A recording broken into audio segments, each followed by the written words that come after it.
Assalamualaikum dan salam sejahtera. Bersama saya Nurliana Tarmizi dalam 15 minit MMTV edisi 5 Disember 2022. Perdana Menteri Datuk Seri Anwar Ibrahim mengumumkan Jemaah Menteri Kerajaan Perpaduan bersetuju untuk memotong gaji sebanyak 20% setiap bulan. Katanya, langkah tersebut diambil sebagai semangat keprihatinan terhadap masalah rakyat. Dalam perkembangan sama, Anwar meminta semua pihak berhenti mempertikai kuasa yang di-Pertuan Agong Al-Sultan Abdullah Riayatuddin Al-Mustafa Billah Shah dalam menyelesaikan isu pelantikan Perdana Menteri. Ujarnya, pelantikan beliau sebagai Perdana Menteri ke-10 dibuat berdasarkan kebijaksanaan yang di-Pertuan Agong mengikut kuasa dalam Perlembagaan Persekutuan. Dalam pada itu, Anwar mempengerusikan mesyuarat khas Kabinet pertama di bangunan Perdana Putra pagi tadi. Terdahulu, 2 timbalan Perdana Menteri dan beberapa jemaah menteri hadir ke kementerian masing-masing bagi mengimbas kad perakam waktu sebagai simbolik permulaan tugas rasmi mereka. Bekas Perdana Menteri Tan Sri Muhyiddin Yassin tidak takut untuk disiasat susulan dakwaan seleweng dana kerajaan berjumlah 600 bilion ringgit ketika mengetuai negara sebelum ini. Pengerusi Perikatan Nasional PN itu berkata, ini kerana beliau tahu beliau tidak melakukan penyelewengan duit rakyat yang diamanahkan kepada kerajaan untuk digunakan bagi tujuan membantu orang ramai semasa zaman susah, terutamanya ketika pandemik COVID-19.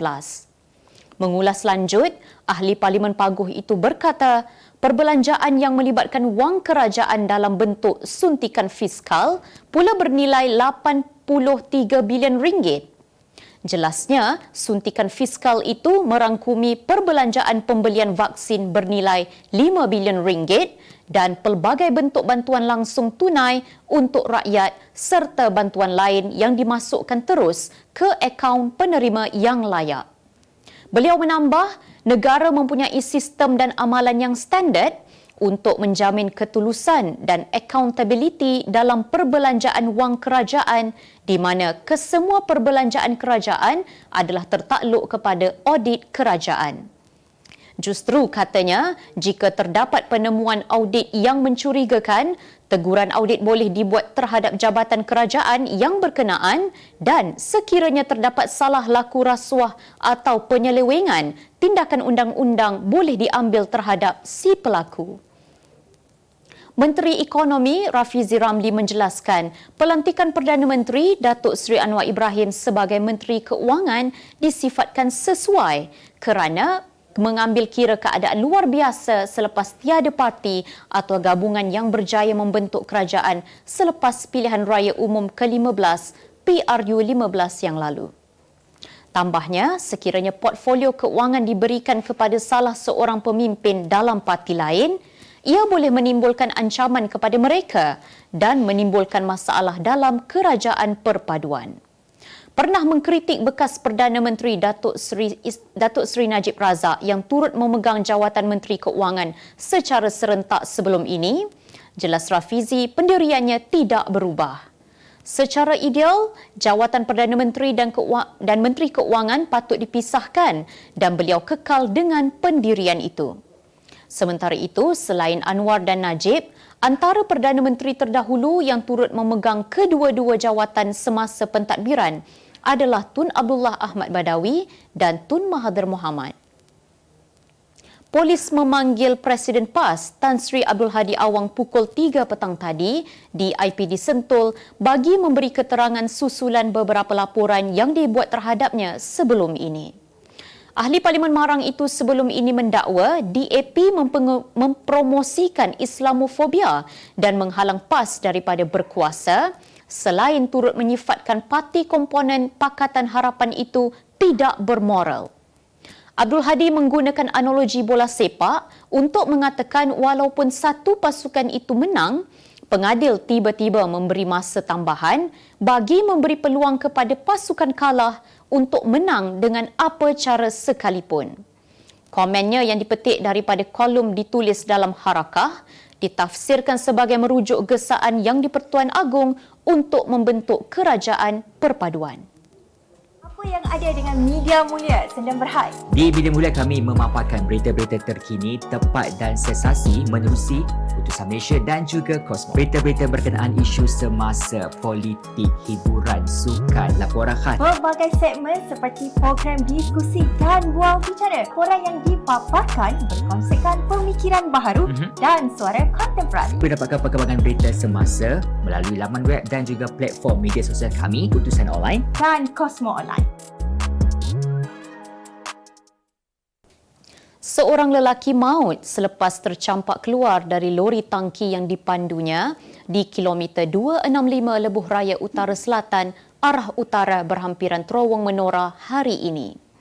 Dalam kejadian sekitar pukul 7.50 pagi itu, lori tangki tanpa muatan yang dipandu mangsa turut musnah terbakar selepas jatuh ke dalam gaung sedalam 30 meter.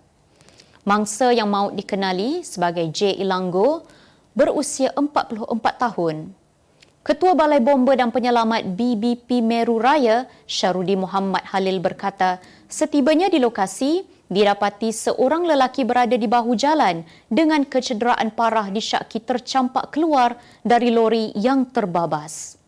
Katanya, operasi diteruskan bagi memastikan tiada bahaya lain mahupun mangsa atau kenderaan lain yang terlibat dalam nahas tersebut. Seorang pekerja restoran asam pedas berdepan hukuman penjara 5 tahun selepas mengaku salah di Mahkamah Magistrate Melaka hari ini atas pertuduhan merakam gambar wanita membuang air kecil bulan lalu. Magistrate Mazana Sinin bagaimanapun menangguhkan hukuman terhadap tertuduh Muhammad Azizi Hazim Kamarudin 18 tahun pada tarikh 11 Januari tahun hadapan bagi menunggu laporan akhlak daripada Jabatan Kebajikan Masyarakat JKM. Mengikut kertas pertuduhan, tertuduh didapati telah mengaibkan kehormatan seorang wanita dengan cara merakam gambar mangsa ketika sedang membuang air kecil tanpa pengetahuannya menggunakan telefon bimbit yang mengganggu kesantunan mangsa. Sabit kesalahan, tertuduh boleh dikenakan hukuman penjara 5 tahun atau denda atau kedua-duanya sekali mengikut Seksyen 509 Kanun Kesiksaan. Mazana kemudian membenarkan tertuduh diikat jamin sebanyak RM1,500 dengan seorang penjamin. Gunung Semeru di Indonesia meletus dengan kepulan abu panas tersembur lebih 1,500 meter ke langit dan aliran lahar hari ini. Sekaligus mendorong pihak berkuasa menaikkan status amaran gunung berapi ke tahap tertinggi. Letusan gunung tertinggi di Pulau Jawa itu yang terletak kira-kira 800 km dari tenggara Jakarta turut menyebabkan penduduk di beberapa perkampungan berhampiran terpaksa dipindahkan segera demi keselamatan. Tiada kemalangan jiwa atau kecederaan dilaporkan susulan letusan gunung terbabit setakat ini. Namun penduduk diingatkan supaya tidak melakukan sebarang perjalanan dalam lingkungan jarak 8 km dari kawah selepas amaran ancaman dinaikkan ke tahap keempat. Jurucakap Agensi Mitigasi Bencana Nasional, Abdul Muhari memaklumkan, letusan gunung berapi itu turut memuntahkan lava serta aliran lahar dari puncak setinggi 3,676 meter. Kali terakhir Gunung Semeru meletus ialah setahun lalu yang meragut sekurang-kurang 51 nyawa serta merosakkan lebih 5,000 kediaman.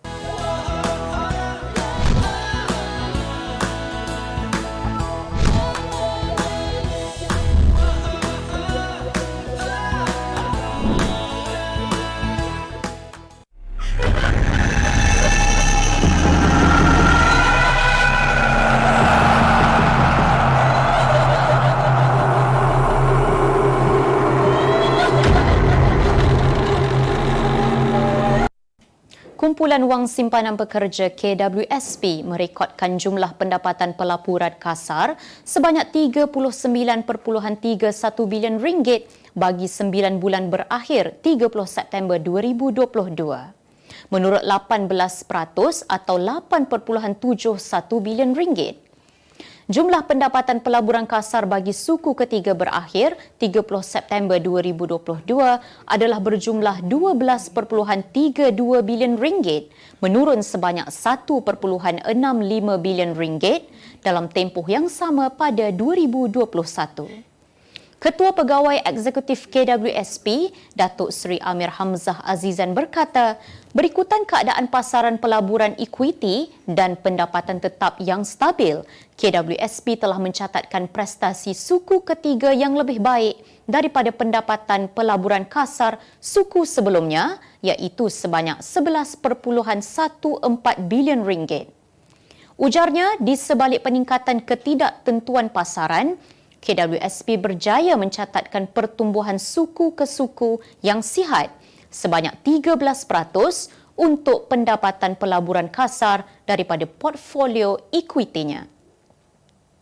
Perdana Menteri Datuk Seri Anwar Ibrahim yang turut memegang portfolio sebagai Menteri Keuangan MOF dilihat mempunyai kelebihan dan kemampuan bagi memperbetulkan keuangan seperti menurunkan hutang sekaligus menarik pelaburan asing. Penganalisis Ekonomi Universiti Kuala Lumpur UniKL Business School, Profesor Madya Dr. Aimi Zulhazmi Abdul Rashid berkata, keputusan Anwar untuk memegang jawatan dalam Kementerian Keuangan itu mungkin kerana memikirkan bahawa negara sedang melalui tempoh kritikal untuk menetapkan hala tuju ekonomi dan keuangan. Ujarnya, kerajaan melalui dasar fiskal tidak boleh terus berbelanja dengan meningkatkan hutang untuk membangunkan ekonomi negara. Sebaliknya, diimbangi dengan wang pelaburan terutama dari luar negara yang lebih banyak daripada dahulu. Selain itu, penasihat yang dilantik juga berupaya untuk membantu MOF bagi mencipta formula yang lebih mantap dan terkini untuk menarik pelaburan langsung asing FDI, termasuk bersaing dengan negara-negara jiran di ASEAN yang kini lebih berjaya menarik FDI ke negara masing-masing. England membuktikan kehebatan mereka di Piala Dunia 2022 sebagai antara pasukan pilihan selepas membenam Senegal 3-0 untuk layak ke peringkat suku akhir. Dalam aksi di Stadium Al Bayt itu, gol pertama England hadir menerusi Jordan Henderson pada minit ke-38 selepas menerima umpanan menarik Jude Bellingham untuk meletakkan anak buah Gareth Southgate di hadapan.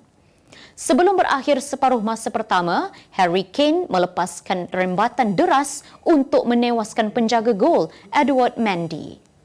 Pemain sayap lincah Bukayo Saka pula menghadiahkan gol ketiga dengan penyudah menarik untuk menewaskan Mendy selepas menerima hantaran lintang Phil Foden pada minit ke-57. Setakat ini, skuad The Three Lions berjaya mengumpul 12 gol di Piala Dunia 2022 sekaligus menjamin tempat mereka ke suku akhir dan akan berdepan Perancis untuk menentukan slot ke separuh akhir. Selain itu, perlawanan malam ini pada jam 11 malam bakal menyaksikan Jepun menentang Kroasia. Skuad The Blue Samurai dijangkakan bakal berjaya membenam pasukan lawannya itu pada saingan 16 terakhir. Sementara itu, perlawanan semalam memperlihatkan Perancis menunjukkan taringnya dengan membenam Poland di pusingan kalah mati sebanyak 3-1 pada perlawanan yang bertempat di Stadium Al-Tumama. Sebagai penutup 15 minit MMTV hari ini, saksikan laporan cuaca esok Selasa 6 Disember 2022. Jangan lupa dapatkan akhbar utusan Malaysia dan Cosmo untuk berita-berita terkini dan menyeluruh. Sekian sahaja daripada saya, Nurliana Tarmizi. Assalamualaikum dan salam sejahtera.